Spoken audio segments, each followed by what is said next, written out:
Hei ho, para pencari fakta.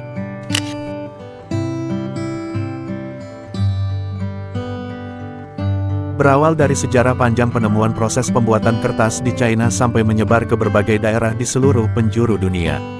Sebagai media untuk menulis, mencetak, melukis, serta banyak kegunaan lain dari kertas ini.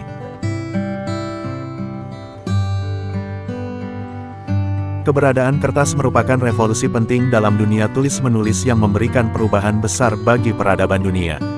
Bahkan pada era modern sekarang ini, saat arus digitalisasi semakin meningkat, namun kertas masih memegang peranan penting bagi kehidupan sehari-hari. Lantas bagaimana sejarah pembuatan kertas dengan berbahan kayu di era modern ini? Berikut sejarah pembuatan kertas berbahan kayu dari proses awal hingga jadi kertas. Sebelum kertas ditemukan, bangsa-bangsa terdahulu menggunakan loh dari lempung yang dibakar.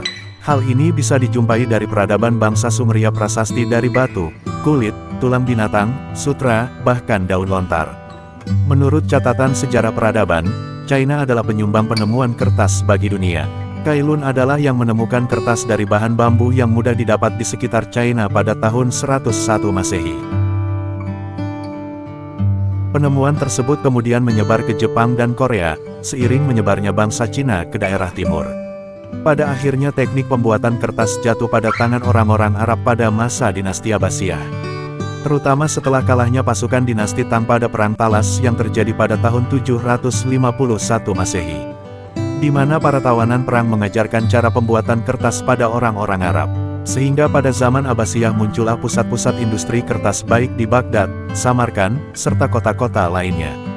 Kemudian menyebar ke Italia dan India, lalu ke Eropa, khususnya setelah Perang Salib dan jatuhnya Grenada dari bangsa Moor ke tangan orang-orang Spanyol.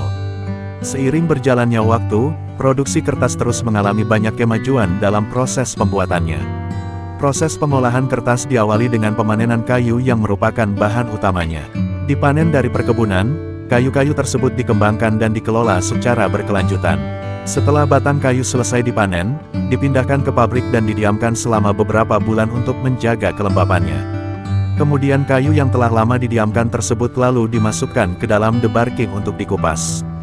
Jika tidak dibersihkan, maka kulit kayu yang menempel akan membuat kayu lebih sulit untuk diproses. Lalu setelah melalui proses pengupasan batang-batang kayu dipindahkan ke dalam mesin pemotong yang akan memotong kayu menjadi bagian-bagian kecil, idealnya sepanjang 7-45 mm dengan ketebalan tidak lebih dari 8 mm. Selanjutnya potongan-potongan kayu tersebut dimasukkan ke dalam tangki raksasa yang disebut pencerna atau penghancur. Beberapa jam setelah proses pemanasan, kayu akan berubah menjadi bahan lunak seperti kapas dan disebut sebagai bubur kertas atau pulp. Pada tahap itu, bubur kertas dapat dikeringkan menjadi produk bervolume tinggi seperti kertas karton. Namun untuk menghasilkan produk berkualitas tinggi seperti kertas kulit, dibutuhkan beberapa proses berikutnya. Setelah keluar dari alat pencerna, bubur kertas kemudian dicampur dengan air. Bubur kertas dengan kadar air 90% ini, lalu dimasukkan ke dalam mesin pembuat kertas yang membentang hampir 4 kali lipat panjang kolam renang Olimpiade dan berdiri setinggi bangunan 3 lantai. Bubur kertas melewati mesin tersebut dengan kecepatan sekitar 90 km per jam. Setelah menjadi lembaran kertas, kemudian digulung menjadi gulungan jumbo selebar 8,5 meter. Tetapi sebelum dimasukkan pada gulungan besar, permukaan kertas yang telah dikeringkan tersebut akan dilapisi bahan kimia untuk memperbaiki kualitasnya. Lalu gulungan kertas yang telah digulung tersebut akan memasuki tahap berikutnya, yaitu proses pemotongan.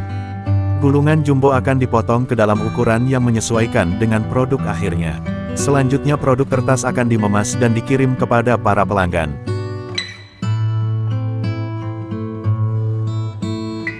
Itulah sejarah proses pembuatan kertas berbahan dasar kayu, yang berawal dari China, menyebar hingga Arab dan ke berbagai negara di dunia. Semoga informasi ini bermanfaat. Dan akhir kata Mimin pamit undur diri dan sampai jumpa di fakta selanjutnya.